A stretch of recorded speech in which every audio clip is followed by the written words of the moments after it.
يا رب صل على محمد.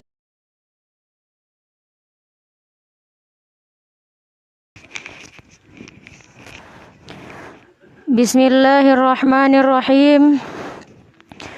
Assalamualaikum warahmatullahi wabarakatuh. Alhamdulillahi rabbil alamin. Wabihi nasta'in ala umurid dunya waddin. Wassalatu wassalamu ala ashrafil anbiya'i wal mursalin Sayyidina Muhammadin wa ala alihi wa sahbihi ajma'in. Amma ba'd. Rabbi shrah li sadri wa yassir li amri wa hlul 'uqdatam min lisani yafqahu qawli. Kepada seluruh jamaah Facebookia, marilah kita senantiasa panjatkan puja dan puji syukur kita kehadirat Allah Subhanahu wa ta'ala. Karena berkat nikmat yang telah diberikan kepada kita, kita semua masih diberikan kesehatan dan juga kesempatan dalam mengikuti jintan Ramadan ini yang diisi oleh santri dan santriwati alumni pendidikan dinia formal angkatan pertama.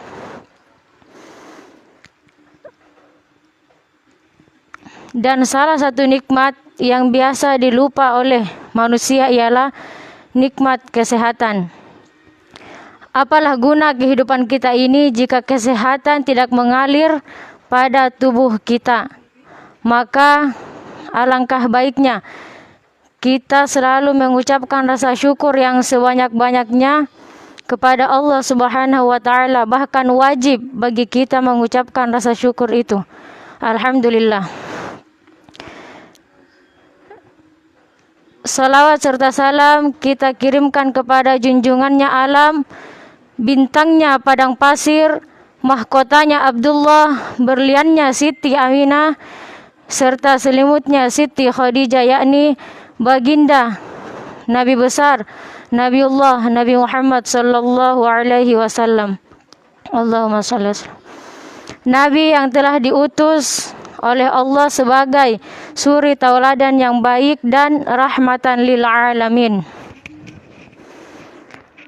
Sebelum kita masuk ke dalam materi, marilah kita sama-sama mengirimkan Al-Fatihah untuk kepada seluruh para ulama, para aulia, para syuhada. Wabil khusus kepada musannif pengarang kitab Fathul Mu'in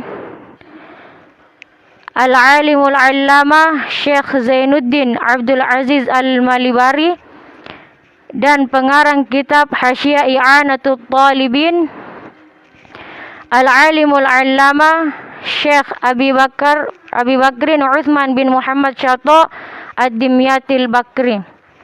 Wabil khusus kepada seluruh ulama Campalagiang, Kiai Haji Arsyad Madapungan, wa Kiai Haji Rahim, wa Kiai Haji Mahmud Ismail, wa Kiai Haji Muhammad Nur, wa Kiai Haji Muhammad Zain, wa Nengguru Hudaidah, wa Kiai Haji Mahdi, wa Kiai Haji Muhammad Dahlan. Wabil khusus kepada masyaikhina Kiai Haji Abdul Latif Bushro beserta keluarga beliau, semoga selalu diberikan kesehatan oleh Allah Subhanahu wa ta'ala, diberikan umur yang panjang dan dirahmati oleh Allah dunia maupun di akhirat. Amin Allahumma amin.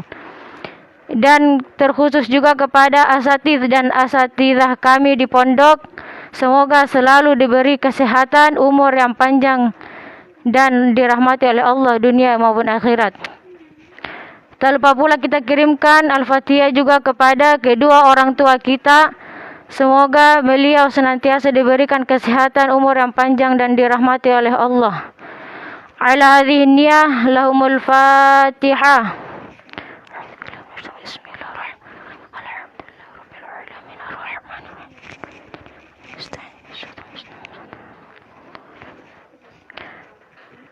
Dan marilah kita bacakan Al-Fatihah buat almarhum Ketua MUI Provinsi Sulawesi Barat Dr. Kiai Haji Nur Husain, semoga amal ibadah beliau diterima di sisi Allah Subhanahu wa taala dan ditempatkan di sisi Allah Subhanahu wa taala di tempat yang layak. Ala hadhihi niyah lahumul Fatihah.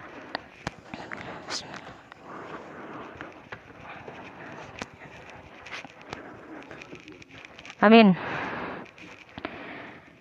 Insyaallah pada malam yang berbahagia ini, tepatnya malam ke-20 bulan suci Ramadan, atau kita telah memasuki 10 hari terakhir daripada bulan suci Ramadan. Insyaallah pada kesempatan kali ini saya akan membawakan materi atau pengajian yang bersangkutan dengan sunnah-sunnah ab'ad dalam solat. Bismillahirrahmanirrahim. Qala al-musannifu rahimahullahu ta'ala wa nafa'na bi'ulumi wa barakati fid dharaini amin. Faslun, satu fasal, fi ab'adis solati, pada ab'ad solat. Artinya di sini fi bayani sunanil lati tujbaru bis sujudi, ialah pada penjelasan sunnah yang ditambal dengan sujud atau diganti dengan sujud.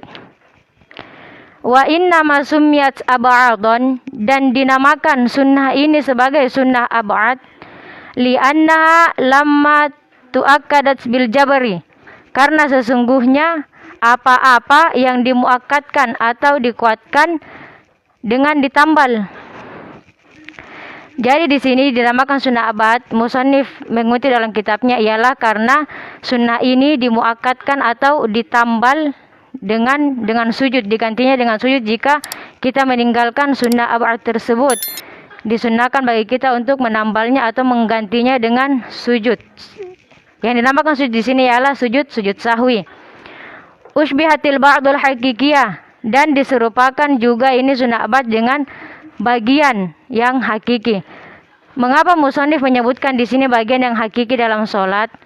Karena ketika kita meninggalkan sunnah abad tersebut, dianjurkan atau disunnahkan bagi kita untuk menggantinya dengan sujud sahwi atau menambalnya dengan sujud sahwi. Makanya musannif di sini memakai kata ba'dul hakikiyah, karena dia diserupakan dengan bagian yang hakiki dalam solat. Tusannu sajidatani qubaila salamin, disunnahkan itu 2 kali sujud sebelum salam. Dalam kitab I'anatul Talibin, musannif mengecualikan di sini. Memang sunnah bagi kita melakukan 2 kali sujud sebelum salam, akan tetapi di sini musannif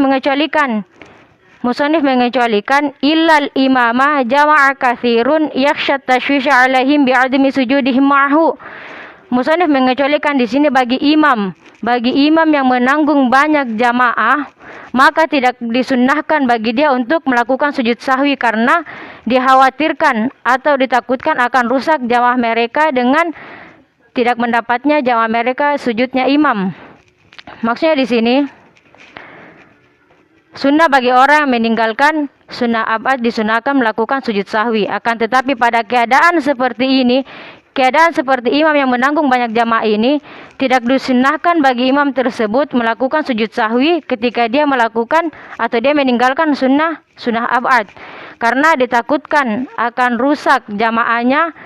Seperti ada sebagian jamaah yang tidak mengetahui bahwa imam melakukan sujud sahwi, makanya bagi imam tersebut tidak disunnahkan bagi dia untuk melakukan sujud sahwi ketika dia meninggalkan sunnah abad. Baik, kita lanjut. Wahuma wal julusu bainahuma kasujudis sholati wal julusi baina sajidataiha, dan 2 kali ataupun dan dia di sini 2 kali sujud, wal julusu bainahuma, dan duduk di antaranya itu seperti sujud ketika kita melakukan sholat dan duduk di antara 2 sujud. Jadi bentuknya sama. Ketika kita melakukan sujud sahwi, sama seperti ketika kita melakukan sholat seperti biasa. Begitupun dengan duduknya. Fi wajibatihas salasati, pada wajib-wajibnya yang 3, wa mandubatihas sabiqati, dan sunnah-sunnah yang telah terdahulu. Mana wajibnya yang 3 di sini ialah seperti tumak nina. Sujudnya 7 anggota dan diam atau menetapnya duduk. Di sini yang 3 ini wajib ada ketika kita melaksanakan sholat. Begitupun ketika kita melakukan sujud sahwi, yang 3 ini wajib juga ada bagi sujud sahwi tersebut, atau ketika kita melakukan sujud sahwi tersebut. Wajib bagi kita untuk tumak nina, wajib bagi kita wajib sujudnya 7 anggota dan menetapnya duduk, karena di antara 2 sujud sahwi tersebut ada duduk di antaranya. Wa mandubati hasabiqati, dan sunnah yang telah terdahulu. Kadzikri fiha, seperti zikir-zikir di dalamnya. Waqila, dan di sini dikatakan atau satu pendapat, yaqulu fihima, hendaklah ia mengatakan di dalam keduanya, di dalam kedua sujud tersebut, subhana man la yanamu wa la yashu. Wahwa, dan dia ini lafaz subhana man la yanamu wa la yashu laikun bil hali, lebih pantasnya pada keadaan. Mengapa musannif mengatakan di sini laikun bil hali? Sebab pada saat itu kita dalam keadaan lupa. Kita lupa melaksanakan atau melakukan sunnah-sunnah ab'ad. Jadi kita menggantinya atau menambalnya dengan sujud sahwi. Maka musannif di sini memakai laikun bil hali, karena ketika kita melakukan sujud sahwi disunnahkan bagi kita membaca tasbih, yaitu subhana man la yanamu wa la yashu. Akan tetapi bacaan tasbih ini menurut mazhab Imam Syafi'i. Adapun mazhab yang lain seperti mazhab Malikiyah, Hanafiyah dan Hambali, bacaan mereka sama seperti ketika ia melakukan sholat, yaitu subhana rabbiyal a'la wa bihamdi. Yang artinya tasbih ini ialah maha suci engkau yang tidak tidur dan tidak lupa.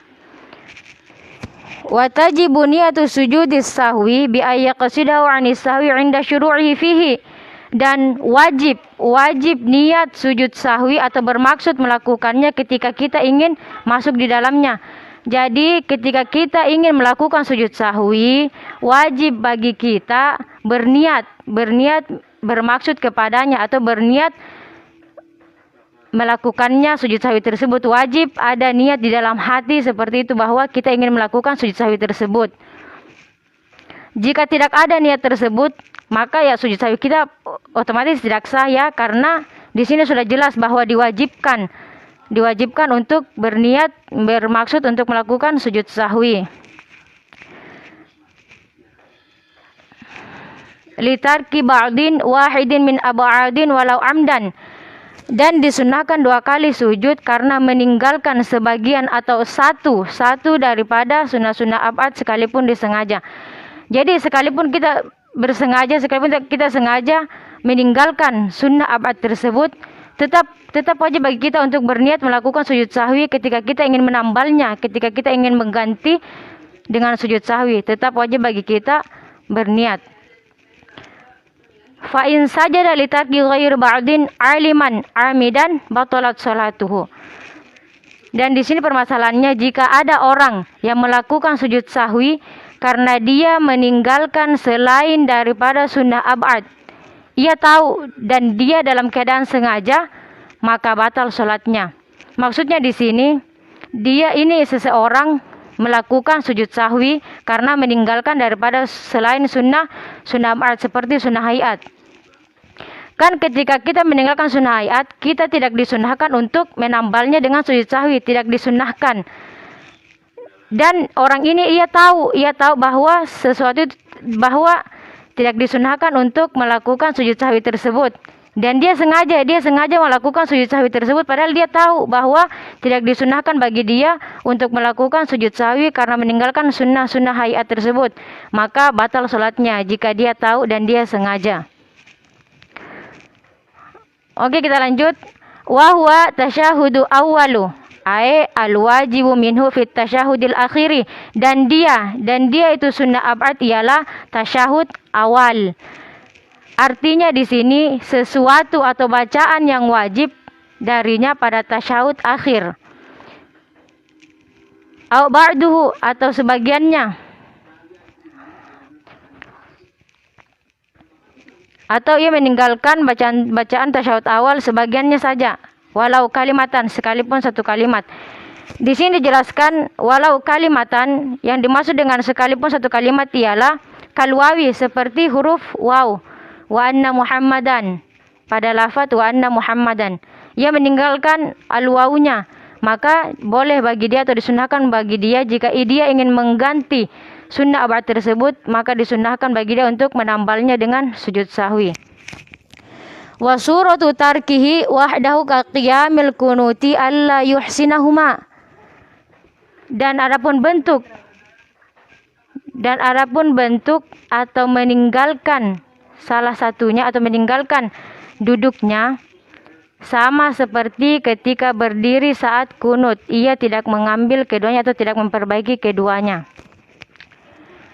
Karena kan sebenarnya di sini disunnahkan bagi kita ketika ada orang atau kita lah tidak menghafalkan bacaan kunut atau bacaan tasyahud, disunnahkan bagi kita duduk atau berdiri dengan kadar bacaan tersebut. Seperti kita tidak menghafal tasyahud awal, maka boleh bagi kita duduk dengan kadar bacaan tersebut atau kunut. Jika kita tidak menghafal doa kunut, disunnahkan bagi kita berdiri saja, berdiri dengan kadar bacaan kunut tersebut. Fa idza taraka ahadahuma sajada, maka apabila ia meninggalkan salah satu dari keduanya, yaitu duduk tasyahud dan berdiri saat kunut, maka disunahkan bagi dia untuk sujud. Wa kunutu ratibin, dan kunut rawatib, au ba'duhu, atau sebagiannya. Ia meninggalkan kunut rawatib atau sebagiannya daripada bacaan kunut rawatib. Wa huwa, dan dia ini ialah kunut rawatib, kunutus subuhi, ialah kunut ketika kita melakukan sholat subuh. Wa witru nisfu Ramadan, dan witir pada pertengahan bulan suci Ramadan. Duna kunutun nazilati, bukan kunut nazilah. Apa bedanya kunut rawatib dengan kunut nazilah? Tidak ada perbedaan di antaranya. Yang membedakan ialah kunut nazilah dibaca ketika ada wabah. Seperti sekarang ini ya, ada wabah virus corona. Jadi boleh atau disunahkan bagi kita melakukan kunut nazilah. Akan tetapi yang dimaksud di sini daripada sunnah abad ialah kunut rawatib, bukan kunut nazilah. Wa qiyamuhu, dan berdirinya kunut rawatib. Jika kita meninggalkan berdirinya, maka disunahkan bagi kita untuk menambalnya dengan sujud sahwi. Wa yasjudu tarikul kunuti tiba'an li imamihil Hanafi, dan sujud bagi orang yang meninggalkan kunut yang mengikut kepada Imam Hanafiyah atau Imam Hanafi. Jadi ketika ada orang yang mengikut kepada mazhab Hanafiyah, kan mazhab Hanafiyah di dalam sholat subuh ia tidak mempunyai kunut. Jadi umpama ada mazhab Syafi'i mengikut kepada mazhab Hanafiyah, otomatis dia tidak melakukan kunut ketika melaksanakan sholat subuh.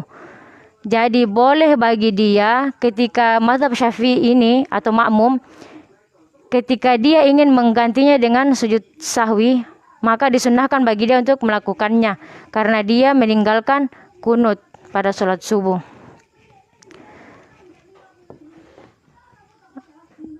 Wa sholatu ala nabi sallallahu alaihi wasallam ba'dahuma, dan selanjutnya sunnah abad yang ialah termasuk juga ialah solawat kepada Nabi setelah keduanya.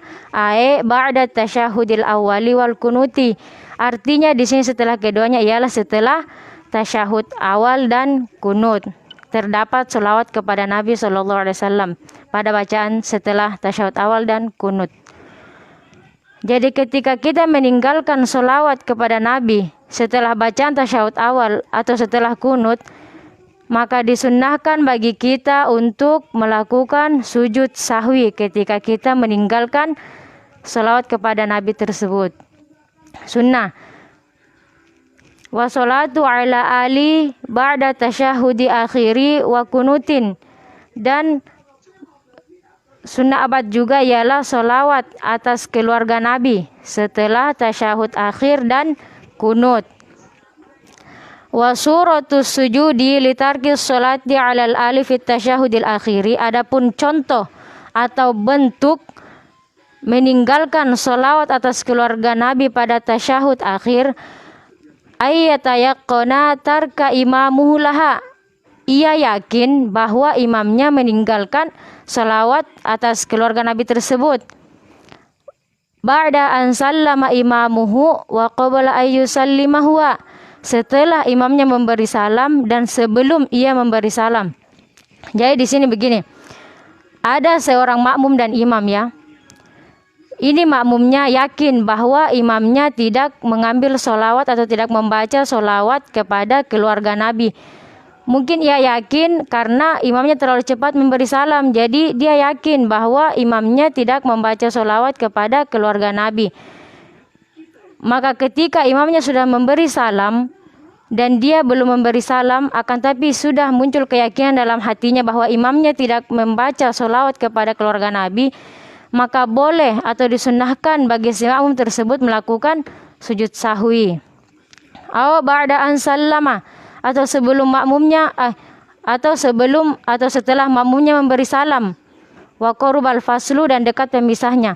Atau makmumnya ini yakin setelah makmumnya memberi salam.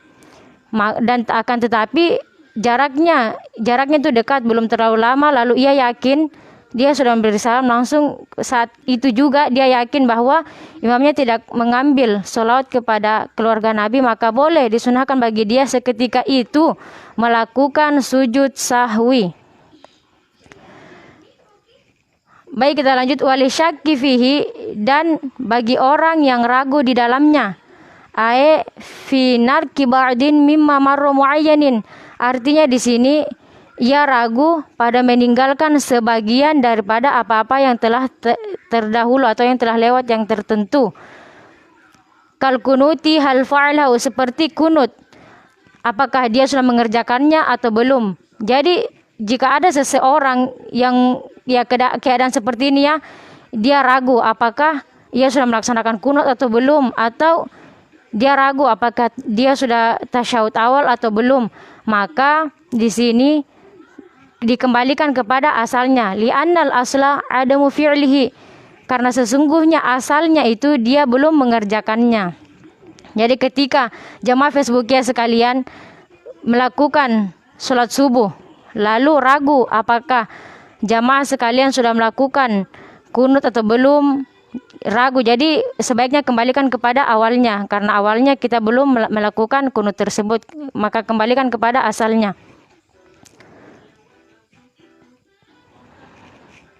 Walau nasya, sekalipun ia lupa, ia betul-betul lupa bahwa ia tidak melakukan kunut dan tasyahud awal, maka sunnah bagi dia untuk melakukan sujud sahwi.